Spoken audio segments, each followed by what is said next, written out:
That's IT Uploaded. I'm Timothy Go on the Lunar New Year edition of That's IT. So there's a brand new BlackBerry, Research in Motion, or RIM is no more. And honestly, I think they should have ditched that name a long time ago. Anyway, BlackBerry is taking a big leap with good responses so far and sellouts from Canada to the UK, driving stock markets up and expectations even higher. So is this BlackBerry's renaissance? I heard the launch event in New York was a blast, but I couldn't make it there. Channel News Asia's Stephen Fee was there on my behalf.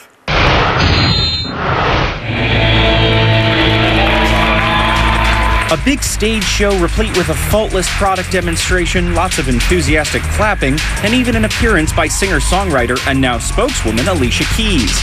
BlackBerry, once known as RIM, opted for a big rollout for its biggest gamble yet, the launching of BlackBerry 10, 2 new smartphones and a new operating system meant to reclaim its piece of the market. If you look at what the device does for you, if you look at the user experience, the peak, the flow, and the hub, I think it's obvious that we have taken the user experience to the next innovative level. It wasn't long ago when the BlackBerry was ubiquitous. As top dog, the handsets comprised 20% of the market. Now at under 5%, BlackBerry is looking for a comeback. So this is it, the new BlackBerry Z10. It's one of 2 handsets unveiled here today. It has lots of new features meant to appeal to business consumers and personal consumers of all stripes. But the real question here is it enough? In the U.S. alone, since 2009, 11 million Americans have given up on their BlackBerries and switched over to other smartphones. There are a lot of people that were burned, former BlackBerry users who were just fed up with the old operating system and left it for the iPhone and for Android. CNET executive editor Roger Chang says the phone will certainly appeal to power users, but isn't sure how the BlackBerry 10 ecosystem will play among the general public. It's still unclear whether or not this is good enough. It is definitely a good operating system, but it's not leaps and bounds better, so RIM still has some challenges when it comes to attracting new people.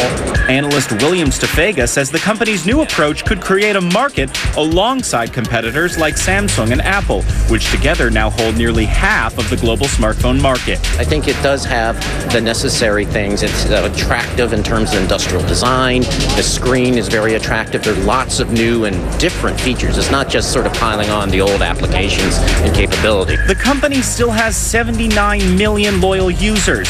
Appealing to their base, one of the new models has a physical keyboard, and much of its recent growth has come in places like Nigeria and Indonesia. CEO Torsten Heinz says BlackBerry 10 will solidify the company's position in developing markets. They demand us to provide high-end devices because they create what we call a halo effect on other devices. So even in those markets, you have to play in all segments, the high-end segment and the mid-tier. Under Heinz's direction, the company has cut 5,000 jobs and streamlined operations.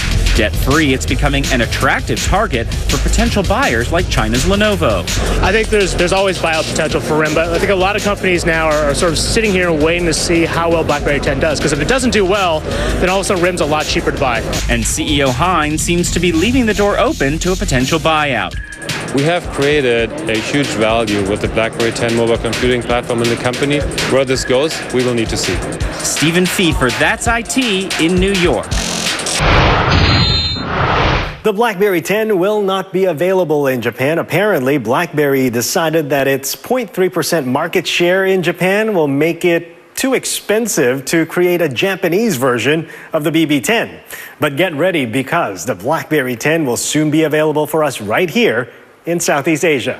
And I'll give you a review as soon as I get my hands on one. Speaking of availability, we first told you about the Office 365 when it was launched in San Francisco last July. Now, Microsoft wants me to tell you the Office 365 is available for upgrades. But should you? Here's a look at what the Office 365 has to offer. The new Office 365 is optimized for Windows 8 and all the touch functions that come with it, like swiping from page to page, tapping a function to launch, or pinching to zoom in and out. Office 365 is also all about taking advantage of the cloud. It means you can save your documents, pictures, videos, and files up to Microsoft SkyDrive, so your stuff is always available for you to use wherever you are, whatever device you might want to consume it on. And because many of us now work outside the office after normal working hours, Office 365 will allow you to roam your personalized office settings in all your devices. All you have to really do is sign on and set up those settings. And to spice things up, Skype is also built in. Office 365 will also let you access everything you have from every device you want it on. And because of that, all 3 editions of the Office 365 will have licenses for up to 5 devices. So as you can see, Microsoft is changing the way you get your new services and programs. It says new features and services will be available to the cloud first and streamed to you as soon as you're ready, eliminating the hassles of upgrading.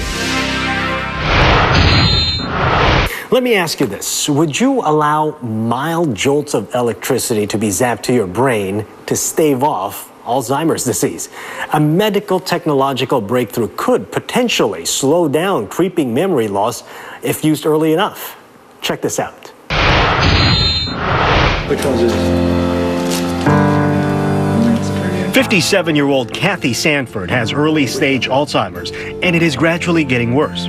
She volunteered for a clinical trial at Ohio State University to implant a pacemaker in her brain that would send constant tiny shocks to a part of it affected by Alzheimer's. I said, yeah, I'll do it. I'll do it. The research is still in its infancy. Only a few dozen people with early-stage Alzheimer's will be implanted in a handful of hospitals. No one knows if it might work, and if it does, how long the effects might last. The hope is that constant electrical stimulation of brain circuits involved in memory and thinking might keep those neural networks active for longer, essentially bypassing some of dementia's damage. It's believed that because of the plaques that are causing the Alzheimer's, the brain networks or connections are slowed down or gummed up. Dr. Rezai hopes by waking up areas of the brain slowed down by Alzheimer's and increasing brain activity in general, patients might experience improved memory, attention, and cognition, slowing the progress of the disease. Rezai says the trial marks a new front in the battle against Alzheimer's because drugs have so far proved disappointing. It is too soon to know if the brain pacemaker is working for Kathy, but she says she's in it for the long run. I'm just trying to make the world a better place. And how does it feel to have a brain pacemaker? Well, Kathy says she only occasionally feels a little tingling in the brain from the electrodes. That's all I have for you on the Lunar New Year edition of the show. Have a wonderful holiday season. Kong Si Fa Chai. I'm Timothy Go. That's it.